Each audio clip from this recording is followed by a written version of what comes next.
రోజు చూడని ఇంత హాయిని మరిచిపోదు మనసు. ఒదిగి ఉండి నీ వాకిటిలో బదులు కోరి నే నిలుచున్నా.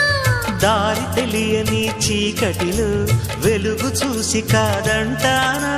ఊరించి ఇది ఏ మాసం?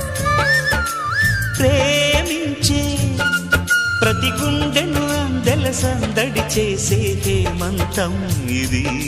మన సొంతం అయినది. కిలకిల నవ్వే కోయిల కోసం వచ్చింది మధుమాసం. మిలమిల